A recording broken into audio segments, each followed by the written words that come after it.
Hello students, I am teaching you chemistry paper 3, that is the analytical chemistry of S5BSc as semester 3, and this is our part 12 lecture of unit 3, that is instrumental methods 1.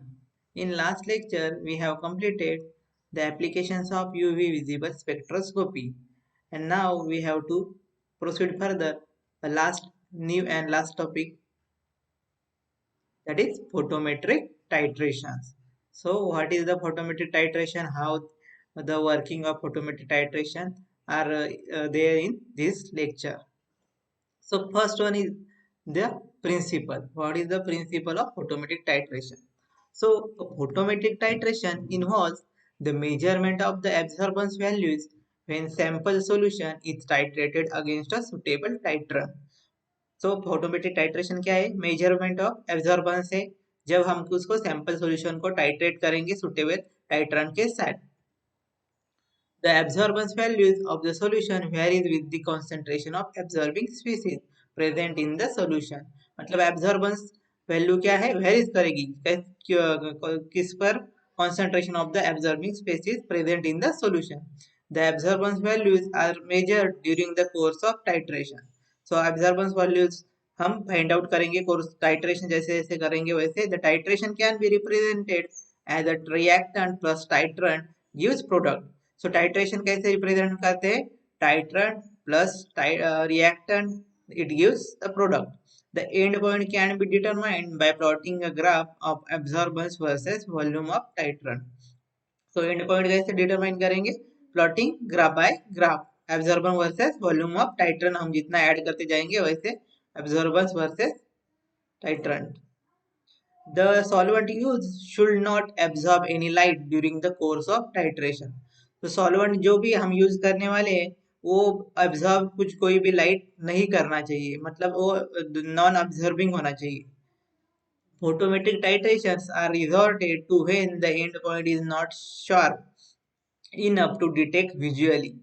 That is, there is gradual color change and two colors at the endpoint do not have sharp contrast. So generally photometric titration कब use करते हैं? जब ये and point sharp नहीं होता, मतलब हमें दिखता है वो शार्प नहीं दिखता. Gradual colour change and two colours at the end point do not have a sharp contrast. मतलब कोई भी मतलब एक ही कलर का अगर हुआ तो हमें जब एंड पॉइंट आता है तो हमें वो डिफरेंशिएट नहीं कर पाते कि कब एंड पॉइंट आया है उसका, क्योंकि सेम कलर होते हैं. या तो कलरलेस हुआ तो भी कभी कभी उसका एंड पॉइंट कलरलेस आया तो प्रॉब्लम हो जाता है. That is why we are using photometric titrations. The technique can be used for the titration of highly colored solution where visual indicators cannot be used. So ये titration photometric कब use करते? Technique जब हमें coloured solutions जो भी हम use कर रहे हैं titration of highly coloured solutions where visual indicators cannot नॉट बी यूज. मतलब हम हमें दिखने लायक इंडिकेटर्स के यूज करके नहीं होता वो colour changes. That is the principle of photometric titrations. So next one is the instrumentation. How is the instrumentation of photometric titrations carried out? So this is the diagram of photometric titration. Means यहाँ पर हमने क्या क्या क्या लिया है? First हमने क्या लिया है? एक माइक्रो स्टरर है, ये वाला आपका स्टरर है, ये स्टरर है. देन ये आपने एक microburette, that is same as our burette, that is reactant solution. Here is reactant. ये सभी यहाँ पर क्या लिया है हमने? रिएक्टेंट्स लिए गया. Then this is the window and these are the both window. It is the front side of window and this is the from back side of the windows. So photometric titration diagram you have to draw and practice this. Photometric titrations are carried out using a cylindrical titration cell, which can be inserted the path of light in a spectrophotometer. So photometric titration कैसे? cylindrical titration cell से use करते हैं हम. वो क्या करेंगे? वो solution हम कोई भी पाथ ऑफ लाइट के में उस पर पाथ ऑफ लाइट यूज करेंगे.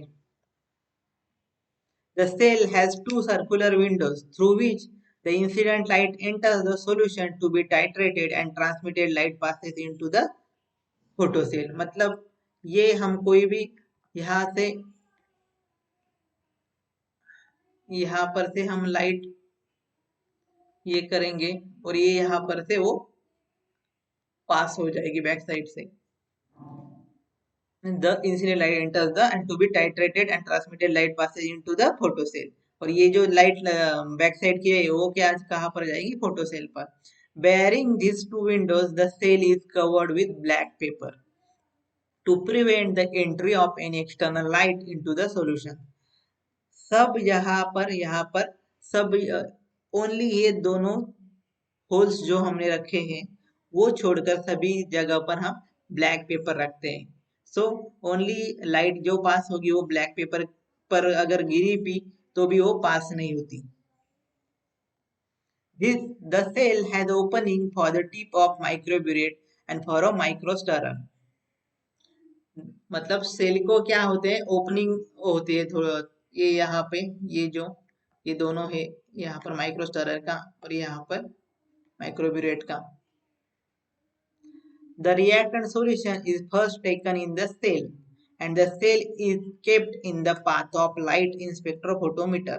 मतलब जो हमने reactant solution यहाँ तक लिया है ये जो यहाँ तक लिया है ये क्या करेंगे हम यहाँ पर सेल में लेंगे एंड सेल किस में रखेंगे पाथ ऑफ लाइट में.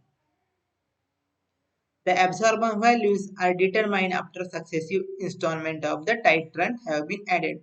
So हम जैसे जैसे इस माइक्रोब्यूरेट से यहाँ से इस माइक्रोब्यूरेट से टाइट्रेंट ऐड करते जाएंगे वैसे वैसे हम वहां पर लाइट पास किए हुई लाइट से वहां पर एब्जॉर्बेंस फाइंड आउट करते जाएंगे. The absorbance values are then plotted against the volume of titrant added. And from the graph the end point of the titration is determined. So absorbance values कैसे determine करेंगे हम absorbance values versus volume of the titrant added and from the graph the end point of the titration obtained.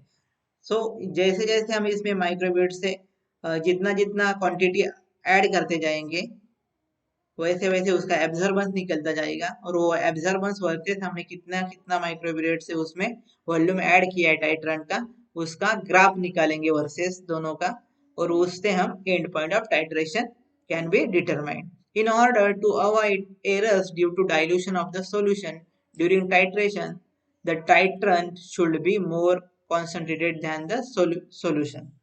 So कोई भी error नहीं आना चाहिए dilution की वजह से इसलिए solution during the titration the titrant should be more concentrated than solution. So जो टाइट्रेंट है वो ज्यादा कॉन्सेंट्रेटेड होना चाहिए नीचे वाले सॉल्यूशन से रिएक्टेंट सॉल्यूशन से. So this is the instrumentation of photometric titrations. So now everyone understand this instrumentation and remember this theory. So next one is the photometric titration curve. So अभी titration curve के साथ हमें and point कैसे निकलेगा. So different types of photometric titration curves are there.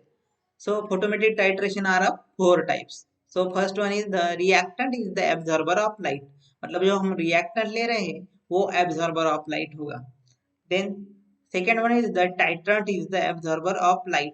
मतलब जो add करने वाले हैं हम वो absorber of the light. Then product is the absorber of light. दोनों मिलाकर जो प्रोडक्ट होने वाला है वो एब्जॉर्ब करेगा light. And last one is the both reactant and titrant absorb light but to different extent.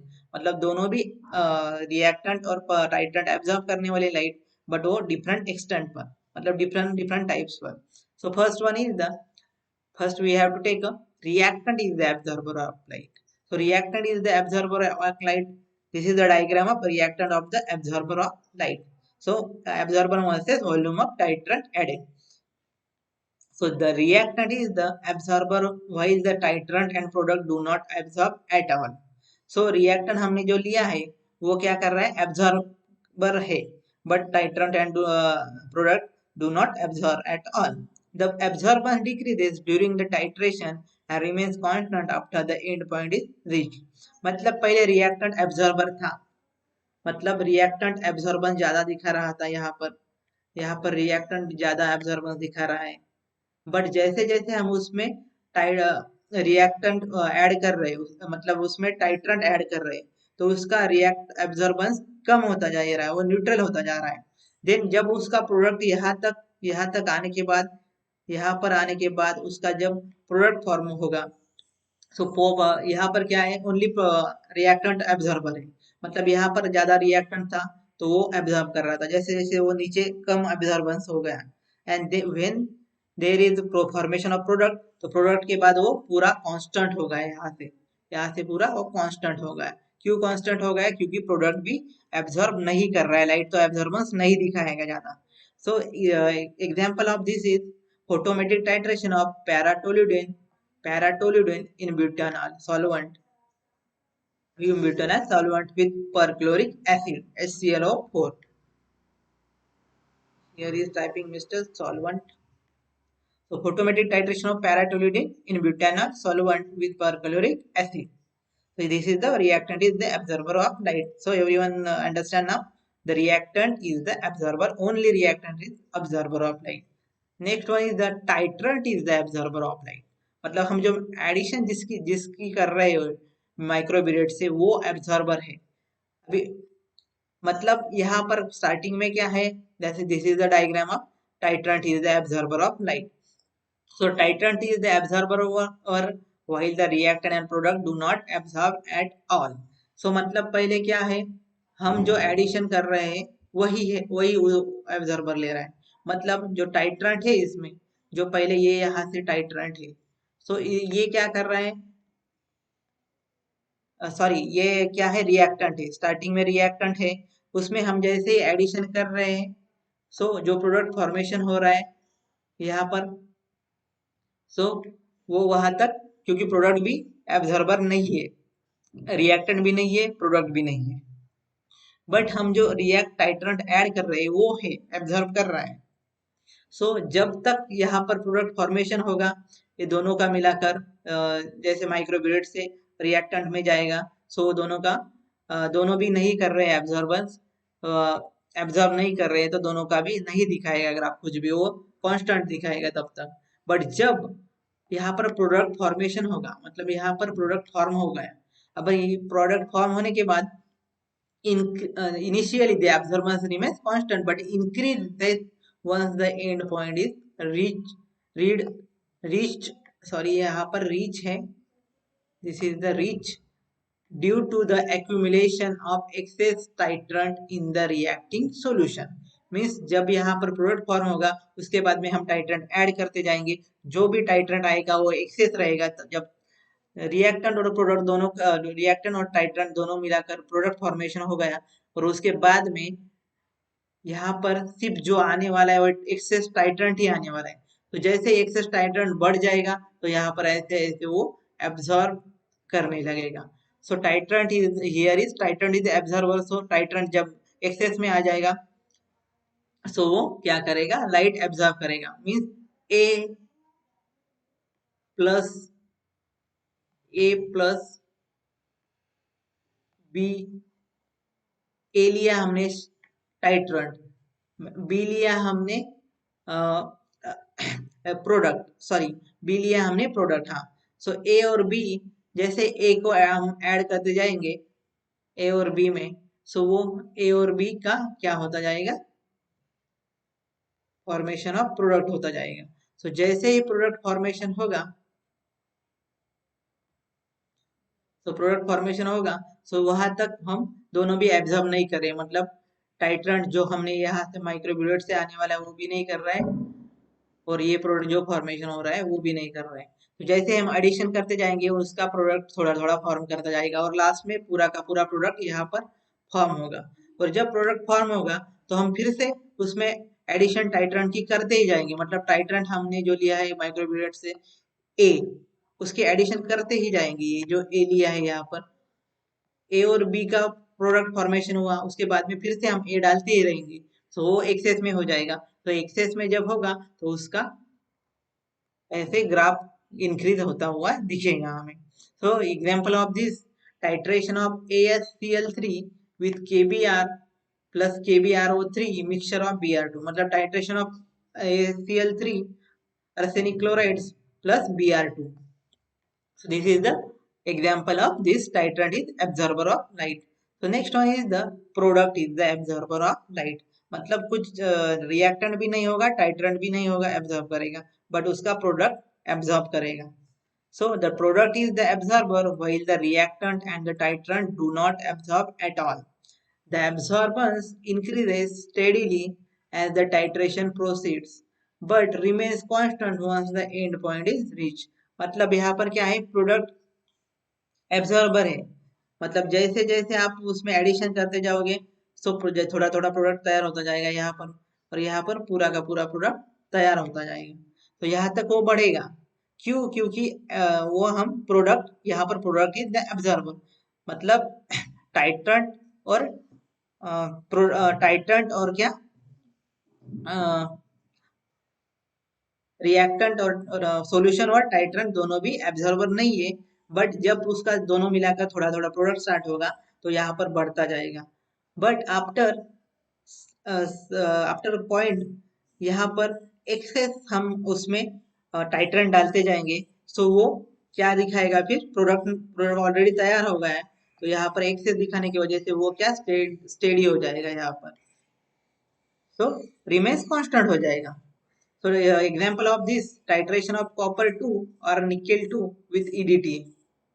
In this case, product of copper EDTA or NiEDTA complex is the absorber of light.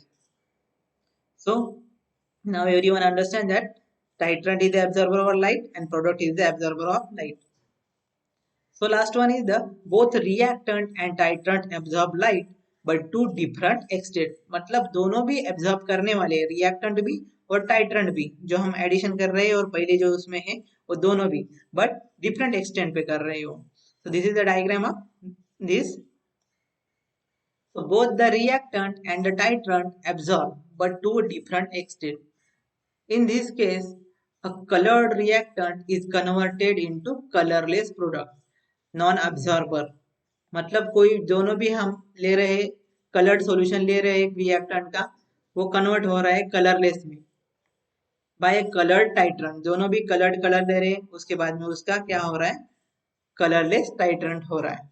During the bromination of red dye the absorbance first decreases. So bromination में red dye का क्या है, absorbance first decrease हो रहा है due to decrease in the concentration of red dye, and after the end point the absorbance increases due to addition of excess bromine. मतलब हम जैसे जैसे ब्रोमीन डालते जाएंगे रेड डाई में, सो वो पहले तो कम होता जाएगा, कलर तो कलरलेस होता जाएगा, बट आफ्टर सम टाइम वो क्या होगा, फिर से यहाँ से इंक्रीज होता जाएगा due to addition of in excess of bromine. मतलब ब्रोमीन ज्यादा डालने पर, एक्सेस ब्रोमीन डालने पर वो फिर से इंक्रीज होता जाएगा.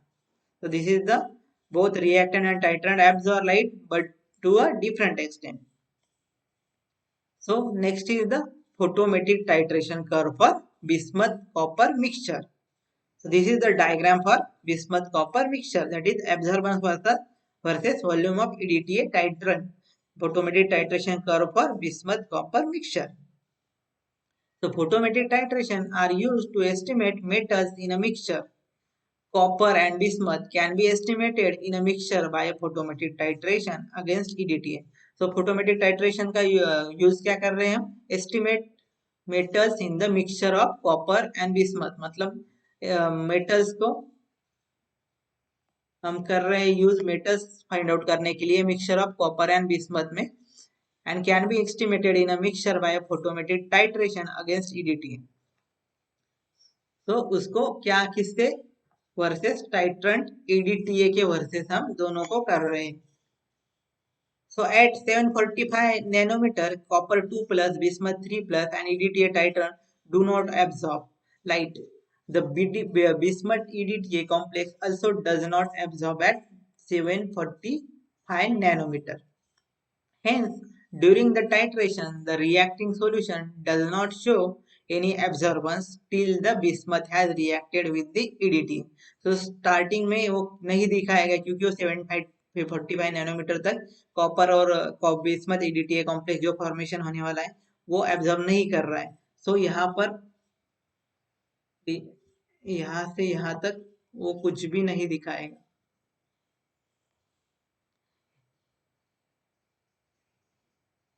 The absorbance starts increasing when copper reacts with EDTA to form copper EDTA complex, and which is strong absorber of light. But वो कब करेगा? जब बिस्मथ EDTA हो रहा है तब यहाँ तक वो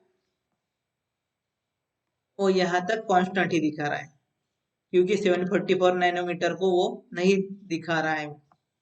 लेकिन उसके बाद में जब वो यहाँ से यहाँ, जब वह कॉपर का और कॉपर EDTA के साथ रिएक्ट करेगा, कॉम्प्लेक्स फॉर्म करेगा, तो यहाँ तक वो जैसे जैसे फॉर्म करेगा वो स्ट्रॉन्ग एब्जॉर्बर ऑफ लाइट है, तो वो जैसे जैसे ज्यादा स्ट्रॉन्ग होगा वैसे वैसे वो बढ़ता जाएगा। The absorbance rises till the copper end point is reached, मतलब जब तक कॉपर और EDTA का एंड पॉइंट रीच हो रहा है, कॉम्प्लेक्स फॉर्मेशन कंप्लीट हो रहा है, if excess titrant is added, the absorbance remains constant, मतलब एक्सेस टाइट्रेंट हमने ऐडेड किया, एब्जॉर्बेंस रिमेन्स कांस्टेंट ही रहेगा। क्यों? क्योंकि यहाँ तक जो भी प्रोडक्ट था वो यहाँ तक कंप्लीट हो चुका है। सो उसके बाद में जो भी एक्सेस आएगा वो क्या होगा? रिमेन्स कांस्टेंट ही होगा। क्यों? क्योंकि सिर्फ EDTA कॉपर EDTA कॉम्प्लेक्स ही स्ट्रॉन्ग एब्जॉर्बर है। So thus the photometric titration curve showed two distinct endpoints. The bismuth endpoint is V1, मतलब ये वाला A1 जो एब्जॉर्ब नहीं कर रहा है बिस्मथ EDTA कॉम्प्लेक्स, और ये कौन सा है? Copper and point, copper EDTA is complex V2Ml, वो क्या कर रहा है? एब्जॉर्ब कर रहा है। So that is the photometric titration curve for bismuth copper mixture. So now the advantages and limitations of photometric titration. So first advantage, photometric titrations are used when the end point is not sharp enough to be detected visually. That is, there is a gradual change of color and two colors at the end point do not have sharp contrast. मतलब वही मैंने जो पहले बताया, photometric titration का use कब हो रहा है? जब शार्प नहीं आ रहा है आपका मतलब आपका एक कलर है, आपने लिया है सॉल्यूशन पिंक कलर का लिया है, और दूसरा जो आपका नीचे वाला सॉल्यूशन है, मतलब आपका टाइट्रेंट और सॉल्यूशन दोनों भी है पिंक कलर के, तो उनका कलर अगर चेंज ही नहीं हो रहा है, जो एंड पॉइंट आ रहा है वो सेम पिंक ही दिखा रहा है, मतलब अपने को विजुअली देख नहीं सकते हम कि उसमें क्या हो रहा है एग्जैक्टली एंड पॉइंट कब आ रहा है। सो हम उस टाइम क्या करते हैं? फोटोमेट्रिक टाइट्रेशन यूज करते हैं। और it can be used for the titration of colored solution where indicators can't be used. So इसका क्या यूज हो रहा है टाइट्रेशन का? इंडिकेटर्स, मतलब it is can be used for the titration of colored solution where indicators can't be used, मतलब जहां पर इंडिकेटर्स नहीं यूज कर सकते वहां पर हम क्या करते हैं? ऑटोमेटिक टाइट्रेशंस यूज करते हैं। It can be carried out in case of dilute solution in the concentration range 10 raised to minus 6 to 10 raised to minus 2 molar. So ये क्या, इसको क्या हम डाइल्यूट सॉल्यूशन को कितना कॉन्सेंट्रेशन में यूज कर सकते हैं? 10 raised to minus 6 to 10 raised to minus 2 molar. So photometric titration are reliable and accurate method of quantitative analysis. So quantitative analysis के लिए photometric titration very reliable और एक्यूरेट दिखाता है, that is why we are using photometric titration. But some of जिस चीज के advantage है उसके डिसएडवांटेज भी होते हैं। सो लिमिटेशंस और disadvantage of photometric titration also there. So first one is the photometric titrations cannot be carried out if there is a change in the molecular condition of the observing species in a solution. Dissociation or association is possible. Absorbing species में मतलब photometric titration कहाँ पर use नहीं कर सकते हम? जहां पर मॉलिक्यूलर कंडीशन चेंज हो रही है। So absorbing species in the solution, जहां पर मतलब डिसोसिएशन और एसोसिएशन हो रहा है, मतलब दोनों का A+B gives AB, या तो AB gives A plus B, मतलब वो डिसोसिएट हो रही है, और एसोसिएट हो रहे हैं मतलब A plus B, तो AB हो रहा है formation.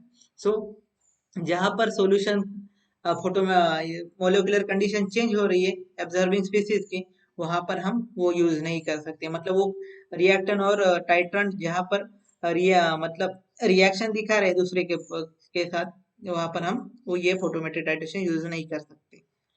So photometric titration cannot be carried out at high concentration, that is about 10 raised to minus 2 molar. Beer-Lambert's law is strictly applicable to dilute solutions. So और कहाँ पर नहीं use सकते, हमने यहाँ पर एक एडवांटेज दिखा था, यहाँ पर third advantage is 10 raise to minus 2 to 10 raise to minus 6 तक वो हम यूज कर सकते, डाइल्यूट सॉल्यूशन को भी यूज कर सकते हैं। बट उसका वही डिसएडवांटेज भी है कि हम 10 रेज टू माइनस 2 के आगे हम उसको यूज नहीं कर सकते सॉल्यूशन को। So that is the because of Beer-Lambert's law strictly applicable to dilute solutions only. So that is why photometric titration here there is not useful. So third one is the photometric titration require the use of strictly monochromatic beams, which should not be absorbed by the solvent, and spectrophotometers are used. So photometric titration कब strictly use करते हैं, जब हमें monochromatic beam ही चाहिए उसमें, and which should be not be absorbed by the solvent, और solvent को absorb भी नहीं करना चाहिए, hence spectrophotometers are used, hence that is why we are using their spectrophotometers.